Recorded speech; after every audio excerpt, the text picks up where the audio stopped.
I just watched a man who looked exactly like me call you toxic, then he vanished into light. Nancy blinked twice, her lip gloss still gleaming under the dim gallery lights. What are you talking about, Robert? I wasn't hallucinating, I wasn't drunk, I wasn't sleep-deprived. I had just met me, 10 years older, scar across his temple, colder eyes than I'd ever imagined looking out from my own skull. And he'd said just one thing before fading from the rooftop. Leave her, Robert. I lost everything because of her. Martha was right. Nancy is a time sink, a parasite. I stood there, frozen. Now, Nancy was watching me like I was the problem. As always. Why aren't you answering? She said sharply. You're scaring me. No, I said quietly. I think you're scared because I finally saw something clearly. Nancy took a step back. Robert, stop being dramatic. If this is about last night, I told you, James and I just had a meeting. James, the man who had been her mentor, then her investor, and now the ghost in all her phone passwords. She had sworn they weren't anything, but I knew when a lie was wrapped in polite excuses. I looked at her, finally seeing what 10 years had done to the version of me I just met. His voice had trembled, not with weakness, but with regret so sharp it left blood behind, and I wasn't going to be him. Nancy, I said calmly, I think you and I were a mistake delayed by years of denial. Her eyes narrowed. So what? You're breaking up with me because a ghost told you to? No, I replied. Because I can finally hear myself. Nancy scoffed. Wow. You know you always did love playing the victim, just like Martha said. She always did that, pulling Martha into our fights even when Martha had nothing to do with them. Martha was the one who had warned me early on, the one who had said, some people don't need help, they just need attention. And I hadn't listened. I'll have your things packed by tomorrow, I said. You're serious, she whispered. You're seriously throwing away 4 years like this? You threw them away the first time you called my startup a hobby and kissed James in the name of networking. For once, she didn't have a comeback. I left the gallery that night with no anger, just silence. Something had cracked, not loud like glass, but final, like bone. And even in that moment, I felt it. The timeline was already shifting. I didn't sleep.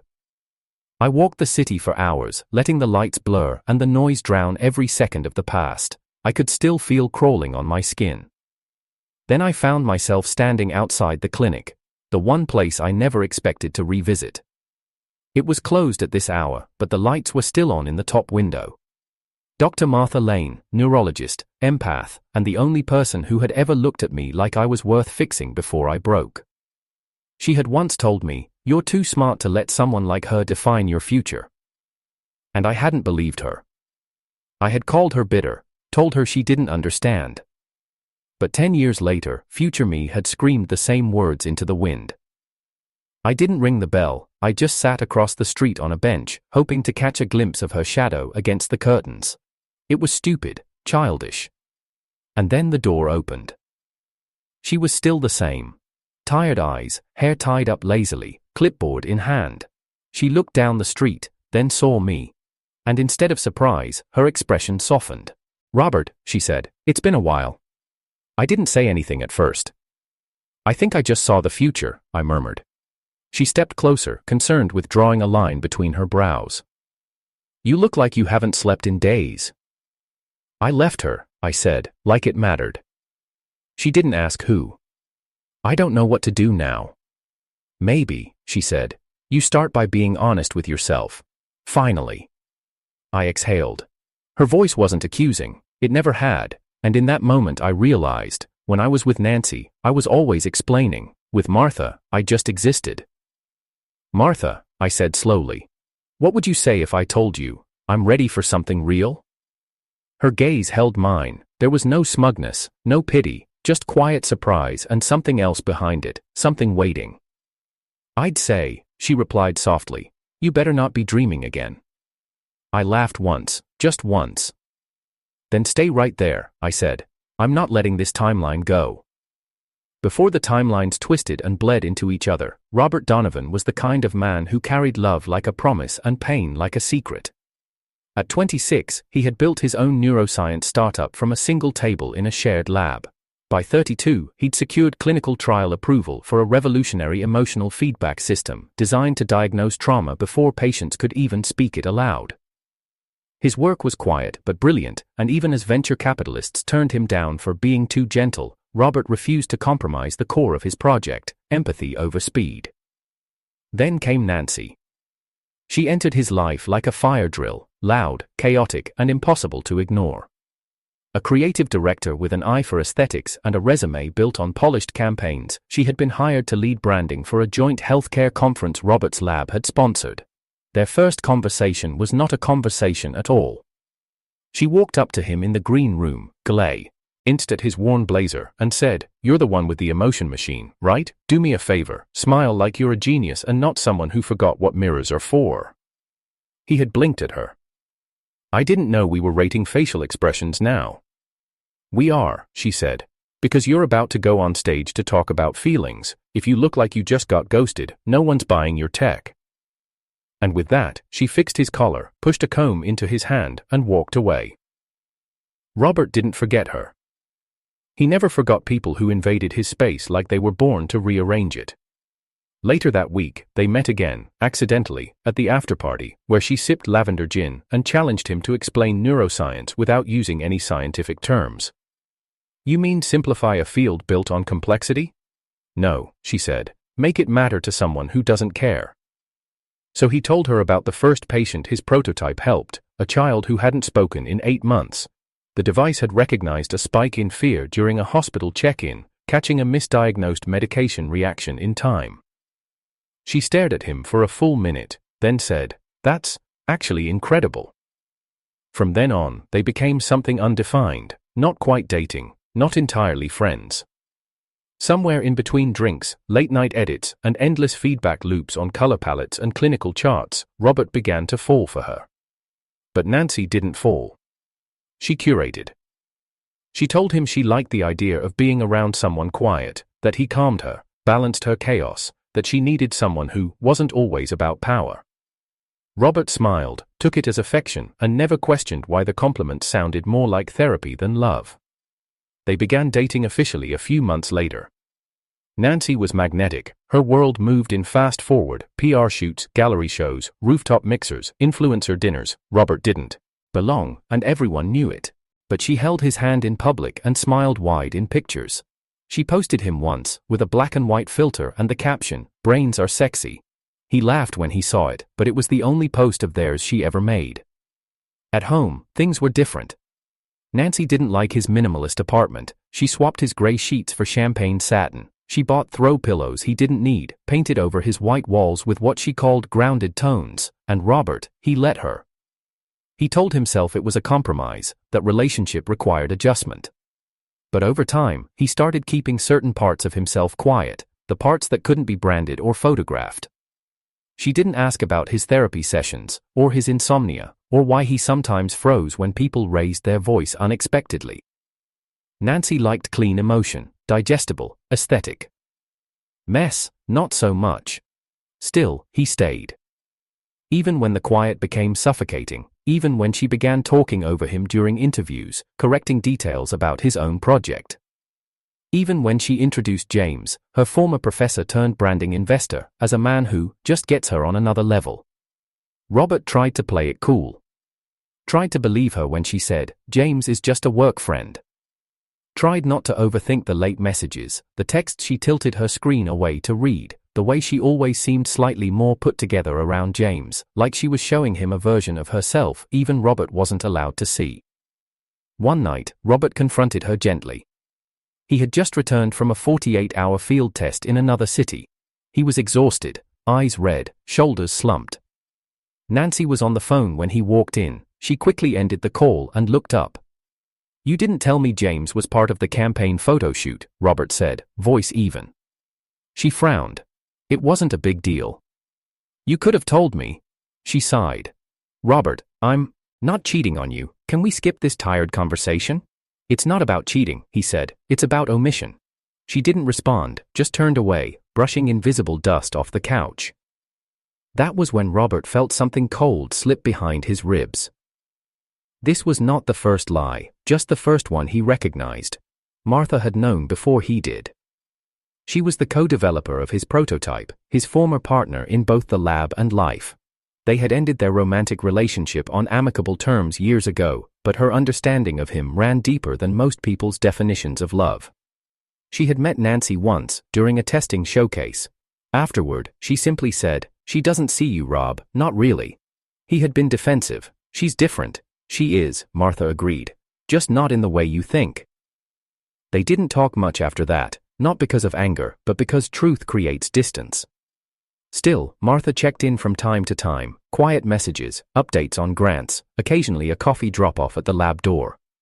Robert missed her, not romantically, but like someone misses the feeling of being understood without explanation. Then came the gallery night, and the rooftop. And the man who called himself Robert Donovan, 10 years older, hollowed by grief and marked by a scar Nancy would never notice. "Don't marry her," the future version said. "Don't try to save her, she's not drowning, she's dragging you under." Then he vanished into light. And Robert had made his decision. Now, sitting across from Martha under the warm light of her office window, Robert saw the timeline realign. His past was chaotic, his present, healing. And for the first time, he dared to think, maybe his future didn't have to look like his regrets. Martha placed 2 cups of coffee on the table between them, watching him over the rim of hers. He looked at her hands, the ones that had once rebuilt his prototype from scratch after a funding freeze, the ones that never pulled away from difficult truths. "Martha," he said, I think I want to restart. Not just with work, with people, with everything." She didn't blink, didn't smile, just said softly, "Then you're finally ready." And Robert, for the first time in years, nodded, without hesitation. The first betrayal wasn't loud. It came like an echo, subtle and chilling, on a night that should have meant something. Robert had just secured a small but meaningful grant, enough to run a second-phase trial on his prototype with real patients, not just closed lab simulations. He returned home with quiet excitement, 2 dim sum boxes and a small folded paper, with the good news he planned to slip under Nancy's wine glass, just for fun. But Nancy wasn't home. At first, he assumed she was running late, that she'd come through the door with windblown hair, apology in her smile, and a story about traffic or last-minute editing for a brand campaign. Instead, 20 minutes later, a photo pinged to his phone, sent anonymously. Nancy, at a rooftop party, James's hand at the small of her back, her head tilted, laughing at something only he could hear. Robert blinked, checked the timestamp, taken 15 minutes ago. He didn't call, didn't text, just set the Yoshai. Food on the table, unfolded the paper, and stared at the printed funding approval letter without reading a single word. When Nancy walked in 2 hours later, tipsy and glowing under makeup highlighter, she tossed her purse on the counter and kissed him lightly on the cheek. "Hey," she said, casually. "Sorry, work ran long, we wrapped up with some drinks, what's this?" She picked up the paper and scanned it. "Wow," she said, eyes widening. "This is big, right?" "It is," he said softly. She smiled, holding up the paper. "See? Told you this project would land eventually. You just had to get over your, I don't need marketing phase." He stared at her, wondering if she would admit it, confess, or lie again. She didn't mention James, didn't mention the rooftop, didn't ask what he'd done all evening. And Robert, he stayed silent, that was his crime. Instead of confrontation, he folded in on himself, again, like he had for months, like he always did when Nancy made excuses sound beautiful. The next day, he forwarded the photo to Martha with a single line. "Was I blind, or just stupid?" Martha didn't reply immediately, but when she did, her message was simple. "You were hopeful, that's not a weakness." 2 weeks passed in limbo. Nancy went on as if nothing had happened. Robert matched her energy like an actor waiting for the script to shift. She kissed him goodbye before meetings, tagged him in feel-good articles about mental health innovation, and called him, my genius introvert at brunches with her PR circle. But every time she touched his hand, Robert remembered James's hand on her back. And when she spoke about trust and future, all he could hear was the empty silence where truth should have lived. The real fracture came one night during a networking gala. Nancy had insisted he attend, said it would be good for his visibility. Robert had resisted, He didn't like large rooms or flashy introductions, but gave in after she promised James wouldn't be there. He showed up in a tailored navy jacket, name badge crooked, mind heavy. The moment he walked in, he saw James across the room. And he wasn't alone. Nancy stood beside him, champagne in one hand, her fingers casually grazing James's wrist as she laughed. She froze the second she saw Robert. Then, without flinching, turned back to James and continued talking like nothing had shifted. Robert didn't interrupt, didn't storm over. Instead, he left. Outside, rain had begun to fall, soft and warm, like the city couldn't decide whether to comfort or punish. He walked 12 blocks before Martha's number rang on its own. He hadn't even realized he'd dialed her. "I'm tired," he said, when she picked up. "Where are you?" "Outside a lie." A pause, then, gently. "Want me to come pick you up?" "No," he said. "I want to know why I keep trying to fix someone who keeps showing me they're broken by choice." "You already know the answer," Martha said. He did. Later that week, the conversation finally happened. Robert sat Nancy down after breakfast, no raised voice, no theatrics. "I saw you with James." She didn't deny it, just tilted her head. "You said you weren't coming." "So that makes it okay?" "It was business." He inhaled sharply. "Every lie starts with a lowercase excuse." Nancy laughed dryly. "God, you're so dramatic. Maybe that's why Martha walked away." Robert flinched. "Don't bring her into this." "Why not?" Nancy snapped. "Shut. He's always lingering. You two are so close, right?" "She doesn't lie to me," Robert said quietly. "She doesn't pretend I'm furniture." Nancy folded her arms. "So what now? You want to break up over a misunderstanding?" "It's not a misunderstanding," he said. "It's a pattern." Nancy stood, glaring. "Fine, go, run to your backup plan." "I don't have backup plans," Robert replied. "I have boundaries." And with that, he left again, only this time, he didn't come back. He moved into a small studio near the edge of downtown, filled with nothing but light and silence. No lavender throws, no filtered glass vases. Just hardwood floors and a single framed schematic of his prototype, drawn by Martha's hand during their late-night brainstorming years ago. He didn't talk to Nancy. But he didn't talk to Martha much either, not yet. He needed space. He needed to sit in the ache and understand its shape, its logic, its consequences. He spent days refining his software, working long hours without caffeine because he no longer had anyone to remind him he was running on fumes. Then one morning, while picking up prescriptions for a recurring migraine, he saw Nancy again. She was in the corner cafe near the pharmacy, alone, but dressed like she was waiting for someone. He almost kept walking. Then she noticed him. Their eyes met through the glass. Her expression cracked for a split second, real surprise, not rehearsed. He walked in. She stood as he approached. "Robert," she said. "Hey. Hey. How've you been?" "Good," he said simply. Focused. "I heard about the round of funding. Congrats." "Thanks." A beat passed. 2. Then she bit her lip. "Do you want to sit?" "No," he said. "I just wanted to ask one thing." "Sure. If I hadn't caught you on that rooftop, would you ever have told me?" Nancy blinked. Then, slowly, shook her head. Robert smiled. Not cruelly, just resolved. "That's all I needed to know." He turned and walked away. That night, he found himself at the edge of the old university lab, where he and Martha first prototyped the earliest emotional neural net. She had left a voicemail earlier. No pressure, just, "The new wing's opening. If you feel like showing up, I saved you a seat." He showed up an hour late. She was still there, sitting alone, sipping coffee from a paper cup. When she saw him, her smile was the kind that asked nothing and forgave everything. "You came," she said. "I needed to remember where I came from," he said. She nodded, then handed him a second cup. "No expectations," she said, "just welcome back." Robert took the cup, sat beside her. And for the first time in a long while, he didn't feel like a man choosing between timelines. He just felt present. Robert never truly believed in parallel timelines until he lived one. Not in theory, he had studied memory, cognition, brain elasticity, but none of that explained why the world around him suddenly felt like a duplicate he didn't belong to. Every morning in his new apartment, he woke with that same echoing thought. What if I had never met her? It was an innocent question, deceptively calm, but it rattled like a broken clock. Because when he thought about Nancy now, there wasn't one memory untouched by a crack. The compliments were rehearsed, the touch, conditional, even the laughter. He wasn't sorry if it had ever been for him, or just at the idea of being with someone less chaotic. He tried to keep himself busy.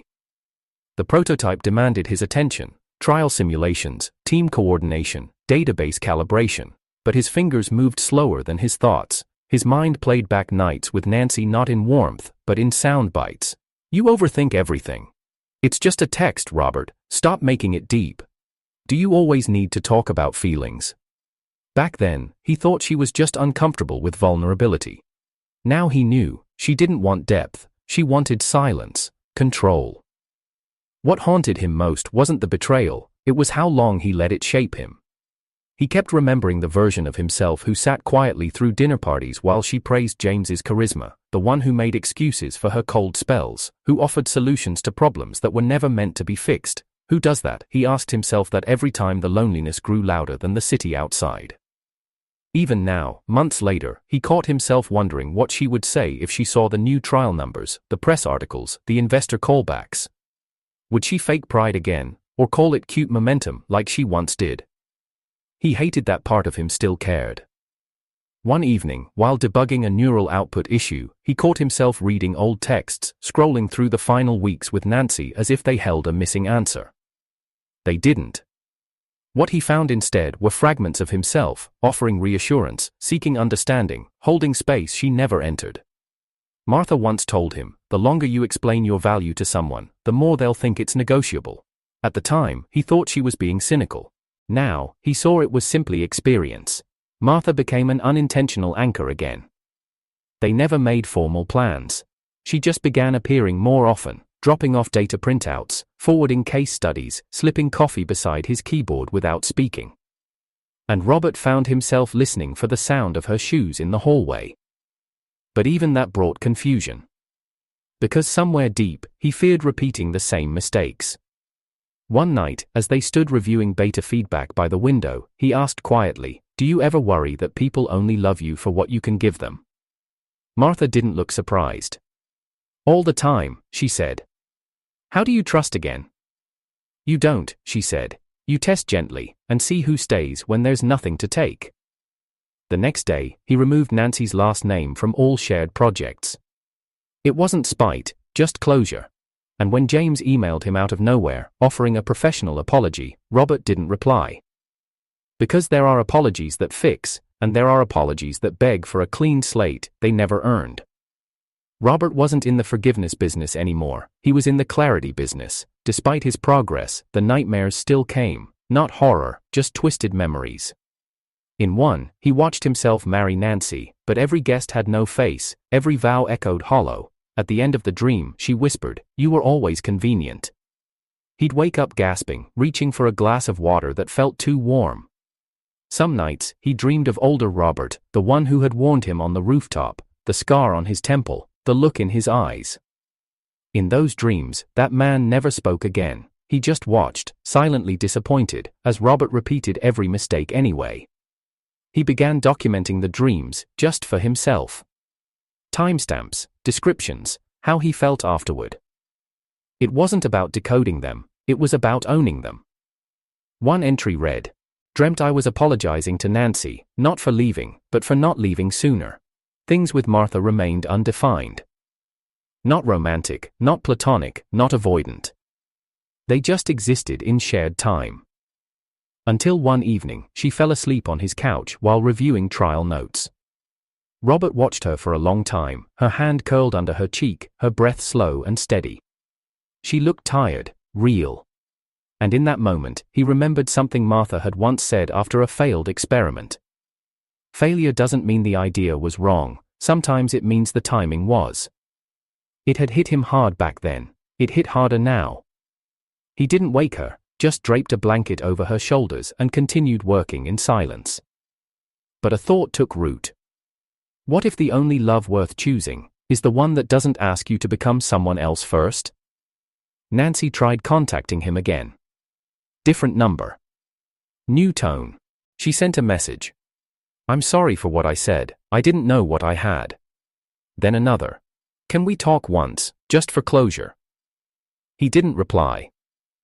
She followed up days later with photos, her standing alone at a brand event, a caption half apology, half appeal. Robert deleted them without opening. He owed her nothing. Not because she had failed him, but because he had already spent 2 years paying a debt he never signed up for. One night, while walking home, he passed the gallery where he and Nancy had first reconnected. Inside, an event buzzed with clinking glasses and curated smiles. For a brief second, Robert stepped closer, drawn by old muscle memory. But instead of entering, he reached into his coat and pulled out a card. Dr. Martha Lane, neural feedback specialist. He flipped it over. On the back, in Martha's handwriting, was one line: you already know the difference between noise and signal. Robert smiled. He didn't need the gallery, he didn't need the past. He turned around, keep walking, and never looked back. It began with static. Not metaphorical, but literal. His prototype glitched. Robert was in the middle of a calibration test when the neural feedback monitor surged unexpectedly. The screen blurred, the signal spiked. Then the system rebooted itself. He sat frozen, watching the restart sequence crawl across the display. It had never done that before. Martha entered the lab just as the screen stabilized. What happened? She asked. I don't know, Robert said. It blinked, like something tried to override it. Override it, she repeated. Or sync from somewhere else. They spent the next 2 hours running diagnostics. The data logs showed a short anomaly. 0.8 seconds of unreadable interference. Not random static, structured pulses, but untraceable. Martha frowned. That's not corruption, that's input. From where? She shook her head. Robert stared at the monitor, unsettled. He hadn't felt like this since the rooftop, since he watched his future self vanish like a ripple in time. He tried to shake the paranoia, but that night he couldn't sleep. Not because he feared the unknown, but because he recognized it. 3 days later, it happened again. Only this time, the static came with a voice. It wasn't loud, it wasn't clear, but it was his. The AI speaker, set for auditory stress simulation, briefly activated during a hardware test, and it said 5 words: she's lying again, don't wait. Robert dropped the coffee in his hand. Martha looked up from across the room, confused. What was that? She asked. He didn't answer. He pulled the system logs immediately, and there it was again, 0.8 seconds of unknown pattern, a single packet of structured pulses triggering the speaker. Voice analysis confirmed it, 98.4% match to Robert's own. The lab fell into silence. Robert leaned against the table, breathing shallow. Martha didn't ask if he was okay, she just stepped beside him. Do you think? Is it happening again? She asked quietly. I think it never stopped, he said. That night, he received a call from a blocked number. A voice, again his own, spoke a warning. Not in real time, a recording. Robert, this is you, again, don't panic. I don't know if you remember the last message, when I told you Nancy would ruin you. Maybe you listened, maybe you didn't, but there's more now, something's changed, it's not just about her. The voice glitched briefly, then returned. You're working with Martha again, that's good, but this next part matters more than anything I said before. Nancy didn't work alone. James was never just her fallback, he was her insurance. If you're hearing this, it means he's already reached out again, and he's not done. The message was cut off. Robert stared at the phone, his pulse uneven. He didn't tell Martha, not right away. Instead, he checked his inbox. There it was, an email from James, unread, received 32 minutes ago. Subject line, private opportunity, let's talk. He opened it. James was building something new, he said, a platform designed to integrate emotional diagnostics into consumer tech. He wanted Robert's insights, his research, his prototype. I know we didn't leave things on great terms, the email read, but business should never be personal. Attached was a non-disclosure agreement and a link to a startup deck that looked suspiciously like Robert's own white paper from last year. Robert felt cold. The timing wasn't a coincidence. The message, the glitch, James's sudden reappearance, it was orchestrated. He forwarded the deck to Martha. She called instantly. "This is theft," she said. "Blatant theft." "He doesn't think I'll fight back," Robert said, "because I didn't before." "Then maybe it's time you did." Robert hadn't wanted revenge, not with Nancy, not even with James. But now, he wasn't sure if it was revenge anymore. It felt like survival. The next day, he met Martha at a private FICE on the university's tech campus. She had already contacted an IP attorney, quietly, discreetly. Together, they compiled timestamps, research logs, internal designs, proof that Robert's prototype was years ahead of anything James had now. As they worked, Martha paused. "Why didn't you tell me sooner?" she asked. Robert didn't answer immediately. "I was afraid," he said finally. "Of him?" "No, of turning into the man on that rooftop." She looked at him. "The bitter version of me," he clarified, "the one who let anger take the wheel." Martha folded her arms. "You're not him." "How do you know?" "Because he gave you the chance to not become him." By week's end, they had filed the preliminary injunction. James didn't respond directly, but 3 days later, Nancy called again. This time, Robert answered. Her voice was tight, defensive. "Did you seriously file a claim against him? You mean the man who used my research without permission?" "Oh, come on," she snapped. "You two could have handled this privately. You didn't need to make it legal." "It became legal the moment he stole from me." Silence. Then. "He helped me, Robert. After you left, I had nothing, no investors, no credibility. He gave me both." Robert closed his eyes. "And now you're protecting him." "I'm trying to protect myself." There it was. The truth. She wasn't calling out of justice, or regret, or peace. She was afraid, but Robert wasn't. He'd walked through fire. Now, he was just walking forward. "I hope it was worth it," he said, voice steady. "Because the next version of me, the one 10 years from now, he's not coming back again. I won't need him." He hung up. Not in anger, in closure. That night, Martha and Robert sat on the old university rooftop, the same rooftop where it had all begun. He looked up at the sky, expecting nothing, but still, part of him hoped. Not for another warning, not for more timelines, just confirmation that the path he'd chosen was finally his. Martha nudged his shoulder. "You look like you're waiting for ghosts." He smiled faintly. "Maybe I am." She leaned her head against his arm. "No more ghosts," she said. "Just a memory." He didn't answer. He didn't need to. Because the future no longer terrified him. It had already warned him once. Now, it was his to build. The day of the hearing arrived with grey skies and cold wind. Robert stood in front of the courthouse, coat collar turned up, phone off, hands in his pockets. He wasn't nervous. He wasn't even angry. He was focused. This wasn't about revenge anymore. It was about truth, ownership, boundaries. The version of him that had allowed people to use his silence as permission was dead. Inside, Martha waited, surrounded by legal folders and her usual calm resolve. She gave him a nod, said nothing, and took her seat beside the attorney. James was already there. He didn't look worried, polished in a three-piece suit, gold cufflinks glinting under courtroom lighting. He leaned back in his chair like this was a meeting, not litigation. Robert met his eyes. James offered a faint, knowing smirk. Robert said nothing. The judge entered, papers shuffled. Introductions were made. Then came the moment Robert had been waiting for. The attorney presented the evidence, page after page of early sketches, dated codes, emails time-stamped months before James's so-called startup. But it wasn't the documents that hit the hardest, it was the voice recording. The AI glitch, the warning. "She's lying again, don't wait." The court didn't know the context, but Robert did, and so did James. When it played, James's face twitched. Nancy was nowhere to be seen, but her fingerprints were all over this. The emails, the branding deck, the language James had used to court investors, mirrored from Nancy's old presentations on Robert's behalf. She hadn't just helped James, she had armed him. When the judge called for a break, James approached Robert outside in the marble-tiled corridor.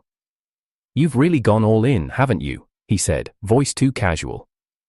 "You stole from me," Robert replied evenly, "and you didn't even bother to change the font." James chuckled. "This doesn't look good on you, Rob. You're the quiet genius, remember? The behind-the-scenes guy. You're not built for war." "Maybe not," Robert said, "but I am built for closure." "You think this'll stop me?" "No, but it'll remind you that some people don't stay quiet forever." James's smile faded. For the first time, Robert saw something flicker behind his eyes: uncertainty. And that was enough. Later that afternoon, the court granted Robert a preliminary injunction. James's startup was barred from demoing the product until full investigation. Investors pulled out within hours. Robert didn't gloat, he didn't call Nancy. Instead, he went home and sat in silence. It wasn't a victory, it was a relief, and sometimes that was more powerful. 2 days later, Nancy showed up at his door. He opened it slowly, half expecting the final blow. Instead, she looked hollow. No makeup, hair tied back, hands shaking slightly. "I need to talk to you," she said. "You could have emailed," he replied. "Robert, please, just 5 minutes." He let her in. She walked past him like she still belonged there, like months hadn't passed, like betrayal was something you could rinse with tears. She stood in the middle of the living room, staring at the shelves he had built himself. "You finally hung the schematic," she said, gesturing to the framed sketch of the prototype. Robert didn't reply. "I messed up," she said softly. He said nothing. "I didn't mean to choose James, it just happened. He offered help when everything was falling apart." "You mean when I walked away from you?" She winced. "Yes. And instead of rebuilding, you joined the demolition team." "It wasn't like that." "It always is," Robert said. "You find someone who'll lift you just long enough to step on their shoulders." She took a breath. "I loved you, Robert." "No," he said calmly. "You loved what I made you feel about yourself." Her mouth opened, but the words never came. He looked at her one last time, not as the woman he once wanted to marry, but as the reason he had learned never to hand over his peace for the illusion of affection. "Is that all?" he asked. She blinked, then nodded. "You really won't forgive me." "This isn't about forgiveness," he said. "It's about no longer needing to forgive." She left without another word. And Robert closed the door quietly. The next day, Martha called him to the university. "I need you to see something," she said. When he arrived, she pulled out a new simulation result, something unexpected. The glitch pattern had returned, not once, but 3 times, structured, timed, and this time, the final recording was longer. It played through the lab speakers in a voice that sent cold up Robert's spine. "You did it," future Robert said. "You didn't let her win. I knew you wouldn't." Then a pause. "I don't know if this signal will make it through again. This loop is fragile. Every choice you made brought us closer to the stable path, and now it's yours." Another pause. A softer voice. "Don't forget to love again, not with hesitation, with intention." Static. End. Martha stood still, watching his face. "Do you think it's really you?" she asked quietly. "I don't think," Robert replied. "I know." He turned to her, something sharp and clear in his gaze. "Martha," he said, "can we go somewhere quiet?" She blinked. "Now?" "Now." They drove to the lake outside the city. The one Robert used to visit alone. The one Martha had always asked about but never seen. He parked near the water, walked down the hill, and stood at the edge of the dock. She stood beside him. No words, just presence. Then, slowly, he turned to her. "I want to try again." Martha didn't pretend to misunderstand. "I'm not Nancy," she said. "I won't flatter your pain away." "I know. And I won't let you run when things get heavy." "I know that too. And I'm still complicated." I'm not looking for something simple. She searched his face. Are you sure? I've seen what regret looks like in my own eyes, Robert said. I don't want to meet that version of me again. Martha's eyes softened. I'm not asking for a future, he added, just permission to be present. She smiled then, the kind of smile you don't post, the kind only two people know the real meaning of. You have it, she said. They sat on the dock as the sun set, saying nothing. No declarations, no promises. Just silence that felt like home. And when Robert looked up at the sky, he didn't see ghosts. He saw peace. Months passed. The storm faded. The prototype launched. It didn't just succeed, it broke records. Robert's emotion mapping system was approved for clinical deployment, and 5 major hospitals integrated it within a month. News outlets ran headlines like, "The Quiet Genius Who Let the Future Speak," and "Emotion AI That Listens Before You Break." They all asked for interviews. Robert declined most. He didn't need the spotlight, he had something more permanent than applause, proof. Martha stood by him through it all, not as a shield, not as a cosigner, but as a constant. She wasn't his rebound, she was his reset. One night, as the year died, he shared dinner on the balcony of his newly built home, an apartment overlooking the skyline that had once made him feel small. Robert finally asked her something. Do you think I ever truly forgave myself for falling for Nancy? Martha put her fork down. No, she said, but I think you forgave the version of you that didn't know better. That was enough. Until James came crawling back.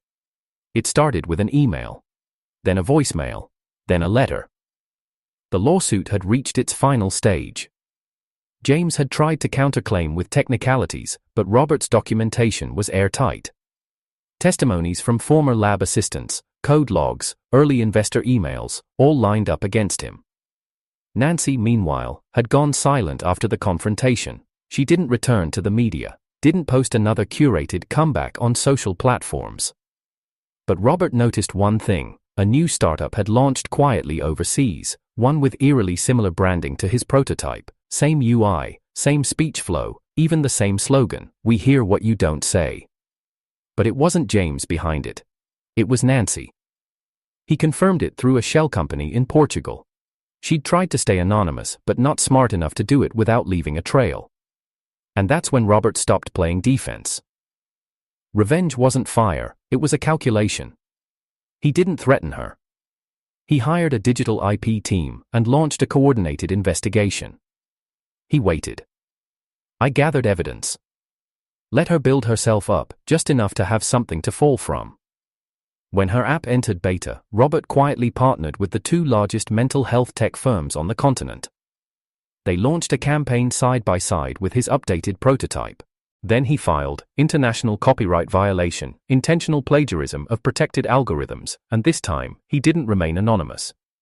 The legal notice arrived at her new workspace on a Wednesday, in the middle of a live investor stream, a stream with over 800,000 viewers. Nancy was midway through her new vision for the emotional wellness space when someone handed her the envelope. She froze, right on camera. And Robert watched the playback later, in silence, Martha beside him. I wonder what she thought it was, she said dryly. Robert shrugged. Hope, probably. A week later, all her sponsors pulled out. Her platform was flagged, international media picked up the story, tech forums dissected her line by line, code by code. She disappeared again. Not with a scream, with a whimper. The court awarded Robert not just damages, but exclusive license to all emotional interface tools under her new brand umbrella. Her patents, her assets, her branding rights. He now owned them. And instead of burning them, he donated them. Every file, every script, every name, he handed it over to non-profit developers working in underserved hospitals. No credit, just direction. Martha asked him why. You could have buried her work. I did, Robert said, but this way, I plant something better over the grave. On the 1-year anniversary of the final ruling, Robert received a letter. Handwritten, no name, no return address. But he recognized the handwriting. It was short. You win, just like he said you would, I don't hate you for it, I hate myself for not listening sooner. Tell Martha she was right. Robert folded the letter once, set it in the drawer, never opened it again. He moved on, not out of denial, but out of fullness. He gave lectures, advised startups, took walks. He even started fishing again, with Martha, sometimes in silence, sometimes with arguments about which bait was superior. Sometimes with jokes, but always with peace. And on one of those mornings, as they sat by the lake in casual silence, Robert said, I met someone else recently. Martha raised an eyebrow. Oh? A version of me, he clarified. One that never got this far. He looked so angry, so broken. She waited. I want him to know it was worth it. That I heard him. That I changed everything. She smiled faintly. You did. I think I owe him one more message. Martha tilted her head. And how would you send it? Robert looked out at the water, then up at the sun rising between the trees. I'll find a way. Weeks later, in a closed test of his prototype's newest update, Robert added a hidden script. It wasn't harmful, it wasn't obvious. But deep in the framework, a single vocal log was embedded, timed to trigger once under a very specific neural stress pattern. A pattern only one version of Robert would ever recognize. The message? I got out, she didn't win, Martha stayed, the world didn't end, let go, you're free. He saved the update, closed the laptop, and went outside to meet Martha in the car. She waved, impatient. Fishing waits for no one, future man. Robert laughed, and for the first time in 10 years, there were no shadows behind his smile.